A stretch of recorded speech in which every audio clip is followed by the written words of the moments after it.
Assalamu alaikum students. Let's start our today's topic, which is organic chemistry.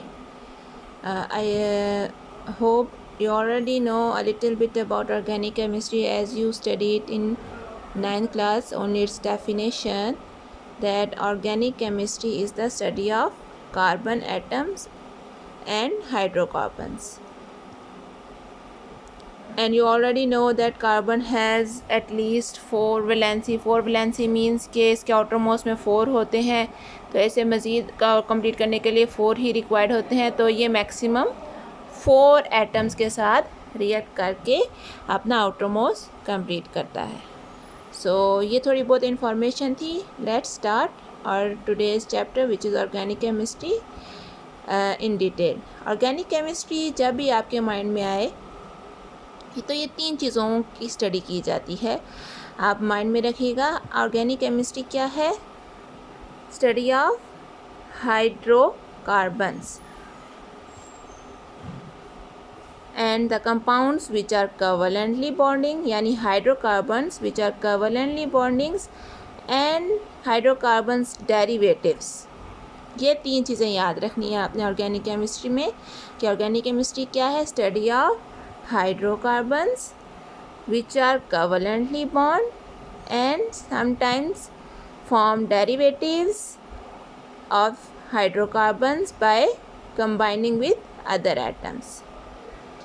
Let's discuss these 3 terms: hydrocarbons, covalently bonding and their derivatives is wholly called organic chemistry. Hydrocarbons, as you see from the term hydrocarbons, hydrogen से निकला है और carbon से, means के वो atoms जिनमें carbon और hydrogen मौजूद होगा, ठीक है, वो क्या कहलाएंगे? हाइड्रोकार्बन्स. तो बेसिकली ऑर्गेनिक केमिस्ट्री हाइड्रोकार्बन से रिलेटेड है. साथ ही उन्होंने बात की है कि दे आर कोवेलेंटली बॉन्ड. अब आप सब ने 9th में कोवेलेंटली बॉन्डिंग पढ़ी है कि म्यूचुअल शेयरिंग होती है, और थोड़ी देर पहले मैंने अभी आपको बताया है कि कार्बन की वैलेंसी क्या होती है? 4 होती है. मींस कि उसको 4 रिक्वायर्ड होते हैं to complete his outermost shell. ये इसके अपने हो गए, तो उसको 4 चाहिए होते हैं, तो वो क्या करेगा? मज़ीद 4 के साथ रिएक्ट करेगा. और इधर इसने किसके साथ रिएक्ट किया? 4 हाइड्रोजन्स के साथ रिएक्ट करके अपना ऑक्टेट कंप्लीट किया. इसलिए हाइड्रोकार्बन्स यानी ऑर्गेनिक केमिस्ट्री में जितने भी ऑर्गेनिक कंपाउंड्स हैं वो किस तरह अटैच होते हैं? कोवेलेंटली अटैच होते हैं. ओके, आगे बात की है कि the derivatives, the study of derivatives of hydrocarbon is also called organic chemistry. अब डेरिवेटिव्स कैसे? अभी बेटा ये वाला एक एग्जांपल देखो, तो it is an example of methane. CH4 आपको पता है मीथेन का फार्मूला था, उसका मैंने ओपन करके लिखा है, स्ट्रक्चरली लिखा है. अगर आप इसको आप गौर से देखें तो ये अकेला किसका बना हुआ है? कार्बन और सिर्फ हाइड्रोजन्स का. तो ये प्योर हाइड्रोकार्बन्स का बना, तो ये भी ऑर्गेनिक कंपाउंड है. बट अब हम क्या करते हैं कि फॉर एग्ज़ाम्पल सपोज कर लेते हैं कि हमने इस मीथेन को किसके साथ रिएक्ट करवाया है? HCl के साथ. तो अब बेटा क्या होगा? अगर आप आगे देखो, एक H रिमूव हो जाएगा और उसके साथ अगर क्लोरीन अटैच हो जाता है, यानी इस मीथेन के साथ अगर HCl से एक क्लोरीन अटैच हो गया है, तो ये क्या बन गया? इसका डेरिवेटिव, यानी प्योर अभी हाइड्रोकार्बन तो नहीं रहा ना. इसके बेटा इनको हम टर्मिनल एंड्स कहते हैं, ठीक है. किसी भी कार्बन के साथ जो जितने भी हाइड्रोजन होते हैं वो उसके क्या होते हैं? टर्मिनल हाइड्रोजन्स होते हैं. तो एक टर्मिनल हाइड्रोजन, अगर terminal means end of the जो है आपके बॉन्ड में जो लगे हुए होते हैं, अगर इसके कहते आप देखो, इसके हमने एक हाइड्रोजन रिमूव किया और साथ क्या अटैच कर दिया? क्लोरीन. तो ये क्या बन गया? डेरिवेटिव्स. क्लियर हो गया? तो the study of hydrocarbons and their derivative which are covalently attach, this is called organic chemistry. Clear हो गया? ऑर्गेनिक केमिस्ट्री अब हम बात कर चुके हैं हाइड्रोकार्बन्स की बनी हुई है। तो अब हम देख लेते हैं कि हाइड्रोकार्बन्स भी हमारे 2 टाइप्स के होते हैं। कितने टाइप के होते हैं? 2 टाइप्स के। फर्स्ट वन को हम क्या बोलते हैं? सैचुरेटेड, एंड सेकेंड वन को हम क्या बोलते हैं? अनसैचुरेटेड। अब इन दोनों में फ़र्क क्या है कि why we name them saturated and unsaturated. I hope आप इससे फेमिलियर होंगे। अब सैचुरेटेड में क्या है कि अगर आप ऑब्ज़र्व करो तो कार्बन कार्बन में आपको नज़र आ रहा होगा 1 बॉन्ड है। तो सैचुरेटेड में क्या होता है? हमेशा सिंगल बॉन्डिंग होती है बिटवीन कार्बन एटम्स, जबकि अनसैचुरेटेड में पॉली बॉन्ड्स होते हैं। अब पॉली बॉन्ड्स मीन्स, पॉली मतलब मैनी बॉन्ड्स। अब ये अनसैचुरेटेड में भी मज़ीद 2 में डिवाइडेड हुआ है, जिसमें आपके क्या होते हैं? कुछ कार्बन्स में अगर डबल बॉन्ड यानी डबल बॉन्डिंग भी होती है, आप पढ़ चुकी हो कोवलेंट की टाइप्स में, और ट्रिपल भी होती है। ठीक है, तो जिनमें डबल बॉन्डिंग होती है और उन्हें हम अनसैचुरेटेड में मज़ीद जो है अभी हम डिस्कस करते हैं क्या कहते हैं। अब अनसैचुरेटेड में हमने क्या बात की? They have poly bonds means double भी हो सकता है, ट्रिपल भी। तो उसमें डबल में मतलब कि कार्बन कार्बन के दरमियान डबल बॉन्डिंग होती है, और ट्रिपल में कार्बन कार्बन के दरमियान ट्रिपल बॉन्डिंग होती है। तो those substances which have single bonding in between carbon-carbon atom, these substances are called saturated compounds, and those substances या hydrocarbons which have double or triple bond are called unsaturated hydrocarbons. अब मज़ीद इनकी example देख लेते हैं कि saturated जो आपके थे हाइड्रोकार्बन्स, उनकी बेस्ट एग्जांपल है एल्केन्स। क्या है? एल्केन्स। एल्केन्स को भी बेटा आप ऐसे ही डिफ़ाइन करोगे कि दो substances which have single bonding in carbon carbon. ठीक है, जबकि अनसैचुरेटेड में जिन कंपाउंड्स में कार्बन के दरमियान डबल बॉन्डिंग थी, उनको हम मज़ीद स्पेसिफाई क्या नाम दे दिया? एल्केन्स का। क्या नाम दे दिया? एल्कीन का नाम दे दिया। इसको हम क्या बोलते हैं? एल्कीन। आप स्पेलिंग में बेटा फ़र्क देख रहे होगे, इधर ए था, इधर ई आ गया। ये ई किसकी वजह से आया? डबल बॉन्डिंग की वजह से। ए है, ए आएगा कहीं भी तो सिंगल बॉन्डिंग शो कर रहा होगा। ई आएगा कि एल्कीन, ई एन ई आ जाएगा तो वो डबल बॉन्डिंग शो कर रहा होगा। और अगर किसी में भी कार्बन कार्बन के दरमियान ट्रिपल बॉन्डिंग होगी तो हम उसको एल्काइन से रिप्रेजेंट करेंगे। आप देखो स्पेलिंग फिर चेंज हो गए हैं, वाई एन ई हो गया है। क्लियर हो गया है? अगर ई एन ई है तो double bonding, Y N E है तो ट्रिपल बॉन्डिंग, अगर ए एन ई आखिर में आ रहा है तो वो सिंगल बॉन्डिंग होगी। क्लियर हो गया सबको? अब थोड़ा हम एल्केन, एल्कीन और एल्काइन को डिस्कस कर लेते हैं, क्योंकि ये बहुत इम्पोर्टेंट है। इसी पे सारे ऑर्गेनिक केमिस्ट्री बेस है। एल्केन्स का भी हमने जैसे बात कर ली कि इनमें कार्बन कार्बन में सिंगल बॉन्डिंग होती है, और इनका जनरल फार्मूला होता है CnH2n+2। ठीक है, यानी किसी भी एल्केन का अगर हमने फाइंड आउट करना हो कि उसके अंदर कार्बन कितना है या हाइड्रोजन कितने हैं, तो उसके लिए हम क्या फार्मूला यूज़ करेंगे? CnH2n+2। जबकि एल्कीन के लिए क्या फार्मूला है? CnH2n, और एल्काइन के लिए क्या फार्मूला है? CnH2n-2। अभी हम देख लेते हैं ये क्या चीज़ है। हम बार बार n का लफ्ज़ इस्तेमाल कर रहे हैं। n is the number of carbon atom. n is the number of carbon atom in a hydrocarbon. कि किसी भी हाइड्रोकार्बन में n क्या रिप्रेजेंट कर रहा होगा? Number of carbon atom. अब सपोज कर लेते हैं फॉर एल्केन्स के लिए, एल्केन्स के लिए मैं सपोज कर लेती हूँ कि there are two carbon atoms in a hydrocarbon. कि हमने कोई ऐसा हाइड्रोकार्बन ले लिया है जिसके अंदर कितने कार्बन है? टोटल 2 कार्बन है। तो अब इसके फार्मूले के अकॉर्डिंग अब मैंने क्या किया कि n की जगह हमने क्या लगाना है? 2। अभी हमने क्या सपोज किया कि हम कार्बन के नंबर कितने ले लेते हैं? 2। कार्बन नंबर हमने कितना ले लिया? सपोज कर लिया 2 ले लिया। ठीक है, तो अब मैं इस n की जगह क्या लगा दूंगी? 2। अब मैंने क्या किया, सी एन की जगह क्या लगाया 2, इधर भी एन था तो H2 ब्रैकेट में, क्योंकि एन था तो एन की जगह मैंने क्या लगाया 2 + 2। तो टोटल किया तो ये मुझे उसने बता दिया कि एल्केन्स के लिए कि C2H8 कि अगर किसी भी हाइड्रोकार्बन में अगर कार्बन 2 है तो उसके अंदर हाइड्रोजन कितने होने चाहिए, 8 होने चाहिए। ठीक है, अगर हम अब इसका फार्मूला ओपन करके देखें और लिखें तो देखो फिर हम कैसे लिखेंगे। हमें अब फार्मूले से तो पता लग गया है कि इसके अंदर 2 कार्बन होने चाहिए और क्या होने चाहिए, 8 हाइड्रोजन होने चाहिए। लेकिन ये हमने किसके लिए बेटा निकाला था, एल्केन्स के लिए निकाला था। और तो ये याद रखना है आप लोगों ने कि एल्केन्स के अंदर कितनी बॉन्डिंग होती है, कार्बन कार्बन के दरमियान सिंगल बॉन्डिंग होती है। तो हम क्या करेंगे, कार्बन कार्बन के दरमियान, ये देखो मैंने इसलिए इसे रेड से शो किया ताकि आपको क्लियर बात हो जाए, क्योंकि इसमें आपने बॉन्डिंग का ख्याल रखना है कि एल्केन्स में कार्बन कार्बन के दरमियान सिंगल बॉन्डिंग, वो मैं क्या करूँगी, चलिए मैं इसको दोबारा लिख के दिखाती हूँ ताकि आप क्लियर हो जाए। तो हम क्या करेंगे कि जल्दी से लिखेंगे कि कार्बन कार्बन के दरमियान तो सिंगल बॉन्डिंग है, ठीक है। बाकी किधर गई बॉन्डिंग, ऑब्वियसली बाकी आपको पता है किसके साथ अटैच हो जाएंगी, हाइड्रोजन के साथ। आपको पता है एक कार्बन कितनी बॉन्डिंग कर सकता है, 4।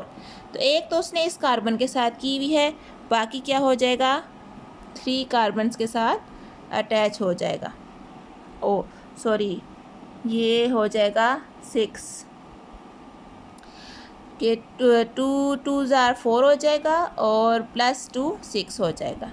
और ये कार्बन भी इसी तरह, एक तो उसने इस कार्बन के साथ बॉन्डिंग कर ली, बाकी उसके साथ किसके साथ करेगा, हाइड्रोजन्स के साथ करेगा। तो अब देखो कितने उसने हमें कार्बन बताए थे अकॉर्डिंग टू फार्मूला 2, और आपके हाइड्रोजन कितने थे, 6। तो देखो 1 2 कार्बन हो गए, हाइड्रोजन कितने हो गए, 1 2 3 4 5 6। क्लियर हो गया। तो ये हमें क्या बता रहा है कि एक कार्बन के साथ कितने हाइड्रोजन मैक्सिमम है, 3 है, और आपस में दोनों कार्बन ने क्या क्या बॉन्डिंग की हुई है, सिंगल की हुई है। तो ये था एल्केन्स के लिए था कि एल्केन्स के लिए अगर हमने फाइंड आउट करना है उनका स्ट्रक्चर फार्मूला, तो उसके लिए हम पहले इस फार्मूले से क्या फाइंड आउट कर लेंगे, कार्बन और हाइड्रोजन के टोटल अमाउंट फाइंड आउट कर लेंगे, एक्चुअल नंबर फाइंड आउट कर लेंगे कि किसी भी एल्केन्स में कितने कार्बन होंगे तो कितने हाइड्रोजन होंगे। अभी ये सपोज कर लेते हैं, हम इस कार्बन 2 की एग्जांपल लेके फिर मैं आगे आपको एक्सप्लेन करती हूँ। अभी हमने कार्बन कितने लिए हुए, 2 ही लिए हुए। तो अब इस फार्मूले के अकॉर्डिंग मैंने कार्बन एन की वैल्यू, एन किसको शो करता है, नंबर ऑफ कार्बन आइटम्स को, तो मैंने 2 वैल्यू पुट की, 2 इधर वैल्यू पुट की, तो ये आपका आ गया C2H4। क्लियर हो गया सबको। तो अब ये एल्कीन्स के लिए था, एल्कीन्स क्या शो करता है, double bond between carbon atoms. तो कार्बन एटम्स फिर मैं यहाँ क्या लिखूँगी, फिर हम क्या लिखेंगे, सब याद रखना है आप लोगों ने कि आप किसके फार्मूला फाइंड आउट कर रहे हो, एल्केन का, एल्कीन का या एल्काइन का। अब मैं इधर एल्कीन के लिए फाइंड आउट कर रही थी कि अगर मेरे पास कार्बन एटम 2 है तो उसका फार्मूला क्या होना चाहिए। तो उसका फार्मूला मैंने निकाला तो क्या निकला, C2H4। अब मैं चाह रही हूँ कि मैं इसका स्ट्रक्चर फार्मूला भी लिख। स्ट्रक्चर फार्मूला क्या होता है बेटा, वो फार्मूला होता है जो हमें बताता है कि जो एटम्स हैं वो उनकी बॉन्डिंग क्या है, उनकी प्लेस क्या है, ठीक है। जैसे फॉर एग्जांपल इधर अगर हमने जो फाइंड आउट किया है ये भी स्ट्रक्चर फार्मूला है, तो स्ट्रक्चर फार्मूला हमें क्या बता रहा है कि how atoms are arranged in a formula in a compound, कि एटम्स किस तरह अरेंज हैं। तो अगर देखो तो 2 कार्बन एक दूसरे के साथ अटैच हैं, बाकी एक कार्बन के साथ 3 और इसी तरह एक कार्बन के साथ 3 हाइड्रोजन आपस में अटैच हैं। तो ये हमें उसका स्ट्रक्चर फार्मूला बता रहा है, यानी arrangement of atoms in a compound बता रहा है कि वो किस तरह से अरेंज हुए हैं, उनकी बॉन्डिंग क्या है। क्लियर हो गया। तो अब इसका स्ट्रक्चर फार्मूला अगर हम ड्रॉ करें, क्योंकि हम एल्कीन्स का कर रहे हैं, हम दोबारा बात करते हैं कि एल्कीन्स का हमने अभी थोड़ी देर बाद मैं दोबारा रिवाइज कर देती हूँ कि हमने कार्बन नंबर क्या लिया, 2 ही लिया, और ये 2 कार्बन नंबर 2 क्या शो कर, एन की जगह रिप्लेस करें, क्योंकि एन क्या शो करता है, नंबर ऑफ कार्बन एटम्स। तो एन की जगह हमने 2 रिप्लेस कर दिया, तो ये क्या आ गया आपका 2/4, ठीक है। लेकिन एल्कीन के लिए कर रहे हैं तो हम क्या करेंगे, कार्बन कार्बन के दरमियान डबल बॉन्डिंग लगाएंगे, ठीक है। बाकी अब देखो ये छोड़ दिया है कि हमें याद क्या रखना है कि एक कार्बन कितनी बॉन्डिंग कर सकता है, 4, मैक्सिमम कितनी कर सकता है, 4 बॉन्डिंग्स कर सकता है। ठीक है। अगर मैं करती कुछ, क्योंकि कुछ मैंने इसलिए देखा है कि कुछ बच्चे क्या करते हैं, डबल लगा के भी 1 2 3 लगाते हैं, वो गलत हो जाएगा। क्योंकि मोस्ट इम्पॉर्टेंट बात बेटा आपको क्या याद रखनी है कि आपका क्या है, कार्बन के दरमियान एक कार्बन को हमेशा 4 वैलेंसी कंप्लीट करनी चाहिए, क्योंकि उसके पास 4 होते हैं, उसे 4 रिक्वायर्ड होते हैं। ठीक है, आगे ही होते हैं और 4 चाहिए होते हैं टू कंप्लीट द ऑक्टेट। तो इधर अब क्या हुआ है, इधर अगर एक कार्बन को देखो तो उसने अपने 2 किसके साथ शेयर किए हुए हैं, इस कार्बन के साथ। ठीक है, तो यानी इसने 2 शेयर किए हुए हैं, तो मज़ीद इसको अभी 2 चाहिए होंगे। तो ये क्या करेगा, मज़ीद 2 हाइड्रोजन्स के साथ क्या करेगा, बॉन्डिंग करेगा। इस तरह देखो तो इसकी वैलेंसी कंप्लीट होगी कार्बन की 1 2 3 4। इसी तरह इस कार्बन की भी इसको 2 चाहिए होंगे, इस तरह ये अपनी कंप्लीट कर लेगा। और देखो फार्मूले में भी उसने हमें क्या बताया था टोटल कि 2 कार्बन होंगे तो हाइड्रोजन क्या हो गए, 4 होंगे, किस में, एल्कीन में। तो एल्कीन में जब हमने डबल बॉन्ड से जैसे ही लगाया तो हमारे पास बाकी कितने हाइड्रोजन रह गए, टोटल 1 2 3 4। क्लियर हो गया। इसी तरह एल्काइन के लिए देख लेते हैं। अब एल्काइन के लिए उन्होंने क्या कह दिया, हमारे लिए फार्मूले लगा दिए CnH2n-2। ठीक है, अभी वही वाली बात है कि हमने कार्बन नंबर कितना रखा हुआ है, 2। कितना रखा हुआ है, 2। तो अब हम ये फिर से मैं बोल रही हूँ ताकि आपको याद रहे कि n क्या रिप्रेजेंट कर रहा है, नंबर ऑफ कार्बन एटम्स। तो हम क्या करेंगे, कार्बन एटम नंबर कितना लिया हुआ है हमने 2, तो हम 2 को यानी इस n की जगह 2 लगा देंगे, जहाँ जहाँ n होगा वहाँ 2 लगा देंगे। इसको जब हमने फाइंड आउट किया तो हमारे पास क्या आया, C2H2। यानी जो है एल्काइन में अगर जिसमें कार्बन नंबर 2 होंगे तो उसके पास हाइड्रोजन 2 होंगे। अब ये कैसे, ठीक है, ये अब हम देखते हैं। क्योंकि एल्काइन में कितने हो जाने हैं बॉन्ड, कार्बन कार्बन के दरमियान ट्रिपल बॉन्ड हो जाने हैं। तो हम फर्स्ट जल्दी से क्या करेंगे कि जल्दी जल्दी 2 कार्बन बनाएंगे और उनके दरमियान क्या कर देंगे, ट्रिपल बॉन्डिंग कर देंगे। तो यानी कार्बन को तो टोटल 4 चाहिए होते हैं, 3 तो उसने आपस में कंप्लीट कर लिए, पीछे 1 रह गया, तो वो किसके साथ कर लेगा कंप्लीट, हाइड्रोजन के साथ। क्लियर हो गया। तो इस तरह हम क्या करते हैं, फाइंड आउट कर लेते हैं number of carbon and hydrogen atoms in alkane, alkene, alkyne. अब अगर फॉर एग्जांपल हम ले लेते हैं कार्बन नंबर 3, तो अब क्या हो जाएगा जी, अब दोबारा मैं क्या करूँगी, इन सब की जगह क्या लगा दूँगी, 3 लगा दूँगी।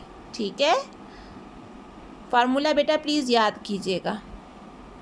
और अब यहाँ पे भी हमारी चेंजिंग्स हो जाएंगी। यहाँ पे क्या हो जाएगा, C3, और ये आपका कितना टोटल हो जाएगा, 6, और 6 + 2 आपका क्या हो जाएगा, 8।